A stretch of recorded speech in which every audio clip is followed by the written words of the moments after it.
다 같이 사도신경으로 신앙 고백하심으로 9월 6일 화요일 아침 예배를 하나님께 드립니다. 나는 전능하신 아버지 하나님, 천지의 창조주를 믿습니다. 나는 그의 유일하신 아들, 우리 주 예수 그리스도를 믿습니다. 그는 성령으로 잉태되어 동정녀 마리아에게서 나시고 본디오 빌라도에게 고난을 받아 십자가에 못 박혀 죽으시고 장사된 지 사흘 만에 죽은 자 가운데서 다시 살아나셨으며 하늘에 오르시어 전능하신 아버지 하나님 우편에 앉아 계시다가 거기로부터 살아있는 자와 죽은 자를 심판하러 오십니다. 나는 성령을 믿으며 거룩한 공교회와 성도의 교제와 죄를 용서받는 것과 몸의 부활과 영생을 믿습니다. 아멘.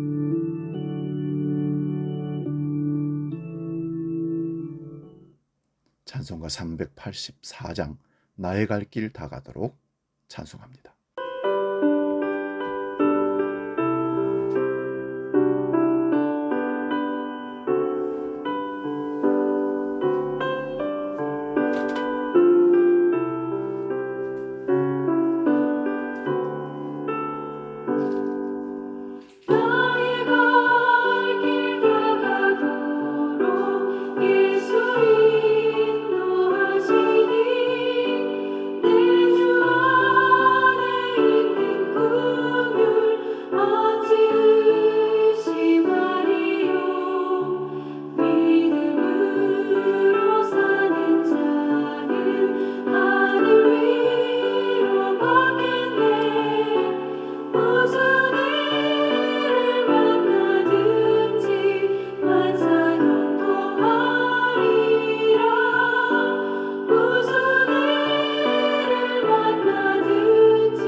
오늘 우리에게 주시는 하나님 말씀은 구약성경 창세기 16장 8절 한 절만 보겠습니다.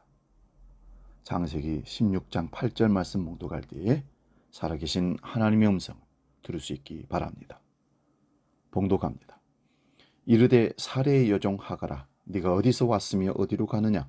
그가 이르되 나는 내 여주인 사레를 피하여 도망하나이다. 오늘 봉독한 말씀으로 어디서 왔으며 어디로 가느냐라는 질문 형식의 말씀으로 함께 말씀 상고하며 은혜를 나눕니다. 그리스도인이란 이 답을 알고 신앙생활하는 사람들입니다. 어디로부터 와서 어디로 가는가를 아는 사람들이 성도요 그리스도인입니다. 그러하기에 어떤 환난 가운데서도 문제 앞에서도 평안함을 누릴 수가 있습니다. 이것을 모르는 인간은 항상 두려움과 염려와 걱정 속에 살다가 지옥 인생으로 끝나는 것입니다.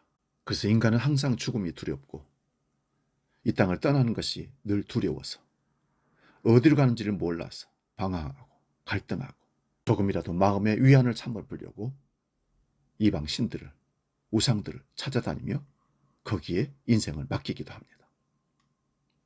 물론 모든 인생들 그리스도인들에게도 걱정과 염려는 떠나지 않고 찾아옵니다. 그러나 그 너머 하나님을 바라봄으로 그 답을 알고 있기에 그것을 극복하고 살아가는 것입니다.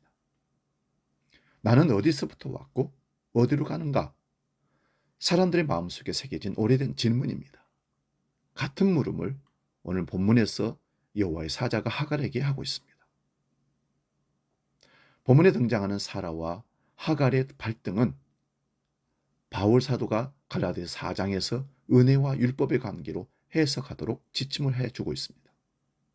하나님의 은혜보다 인간의 행위가 앞설 수 없다는 것입니다. 하나님께로부터 너는 어디서 왔고 어디로 가느냐는 질문을 듣는 자는 복이 있습니다. 왜냐하면 하나님께서 명확한 지침을 내려주실 것이기 때문입니다. 그런데 이 질문을 하나님이 아닌 자기 스스로와 세상이 하도록 내버려 두어서는 결코 안 됩니다.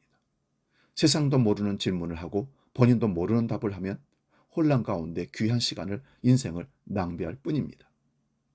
오늘 본문에서 여호와의 사자가 하갈에게 하는 이 질문은 모호한 질문이 아닙니다. 물음에 답이 있는 질문입니다. 질문 자체에 이미 하갈을 규정하고 있습니다.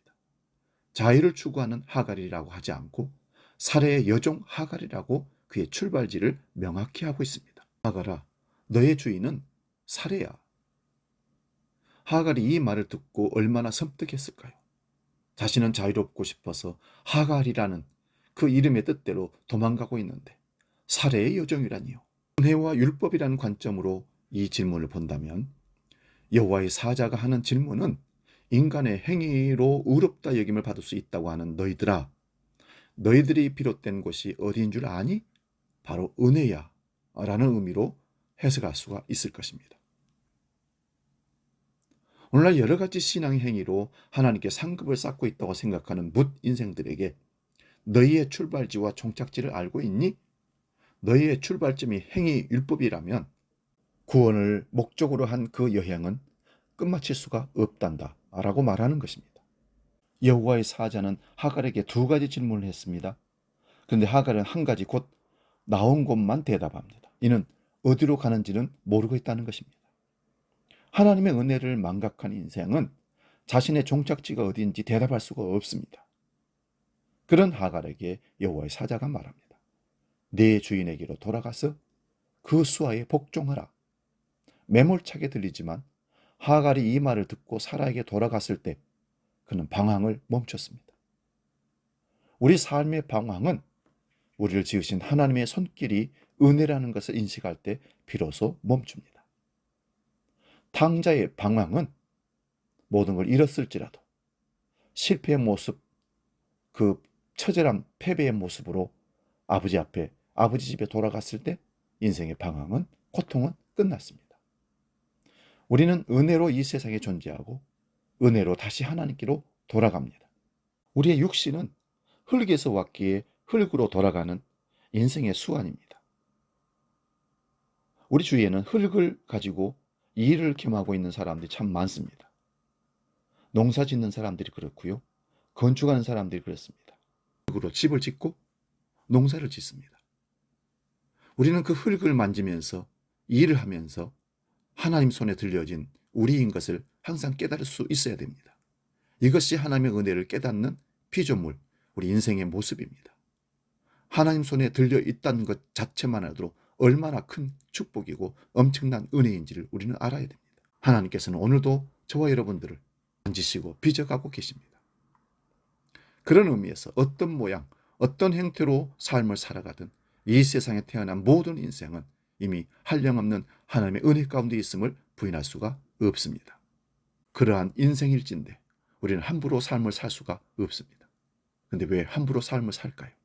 그런 삶을 뒤로 하고 나를 넘어 참된 나를 있게 하신 분이 있음을 어렴풋이 느끼고 하늘을 볼 수 있을 때 우리는 하나님 앞에서 하나님 그 은혜를 감사합니다 고백할 수 있을 겁니다. 그 창조주의 손에 들려진 것을 알게 된 순간이 우리에게 분명히 있습니다. 그때 하나님의 은혜를 하염없이 감사할 수 있는 인생으로 바뀌는 것입니다. 그런 그는 이제 더 이상 방황하지 않습니다. 두려워할 필요도 없습니다. 어디서 왔고 어디로 가야 하는지 출발지와 목적지를 드디어 알았기 때문에 우리는 평안을 유지할 수가 있는 것입니다. 이것이 이 땅의 현실에서 천국의 삶을 사는 비결입니다. 기도하겠습니다. 살아계신 아버지 하나님, 우리가 어디서 와서 어디로 가는지를 알고 있다면 인생의 방황은 끝이요 축복의 시작이라는 사실을 오늘 말씀을 통해서 확인합니다. 하갈이 자기 주인 사라에게 돌아갔을 때 방황을 끝낼 수가 있었습니다.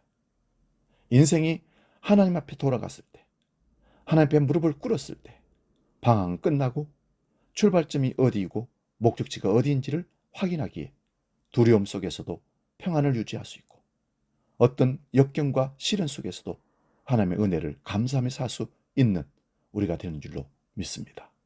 주여, 우리를 붙잡아 주셔서 목적지를 알고 출발지를 아는 지혜 있는 믿음의 사람들로 이끌어 주시옵소서.